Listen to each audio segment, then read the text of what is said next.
اعوذ باللہ من الشیطان الرجیم، بسم اللہ الرحمن الرحیم۔ تمام دوستوں کو میری طرف سے السلام علیکم۔ امید ہے آپ سب خیریت سے ہوگے۔ تو آج ہم بات کرنے جا رہے ہیں اللہ تعالیٰ کے ساتھ محبت۔ سوچ کر یہ درست زاویہ محبت الہی کی دعوت دیتا ہے کہ کسی کا ایک معمولی حسن سلوک ساری عمر کی احسان مندی کا باعث بنتا ہے، تو جو زندگی بخشتا ہے اس کے لیے ساری عمر محبت کی جذبے پروان کیوں نہ چڑھیں۔ اسی لیے فرمایا کہ جو لوگ ایمان لائے وہ اللہ تعالیٰ سے بہت محبت کرنے والے ہیں۔ ایمان کی تکمیل محبت کے بغیر ممکن نہیں، کیونکہ جس عمل میں محبت کی کار فرمائی نہ ہو وہ کھوکھلا اور بے توفیق ہوتا ہے۔ کہا جاتا ہے کہ محبت کرنے والا جس سے محبت کرتا ہے اس کا فرمان بردار ہوتا ہے۔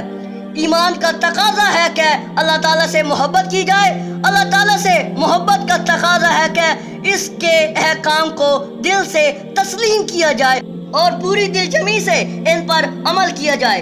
اللہ تعالیٰ کی رحمت ہے کہ اس نے ہر دور میں انسان کی ہدایت کے لیے انبیاء اکرام علیہ السلام مبعوث فرمائے اور ان پاک لوگوں کو اپنے احکام کتابوں یا صحیفوں کی شکل میں عطا فرمائے۔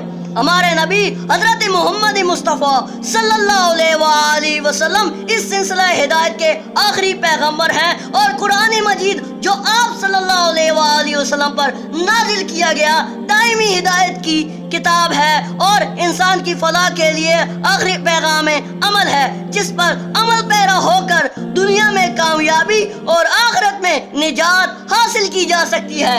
اور آخر پر یہ دعا ہے کہ اللہ تعالیٰ ہمیں قرآن و سنت اور حضرت محمد مصطفیٰ صلی اللہ علیہ وآلہ وسلم اور آپ صلی اللہ علیہ وآلہ وسلم کی پاک آل کے بتائے ہوئے طریقوں کے مطابق زندگی بسر کرنے کی توفیق عطا فرمائے، آمین۔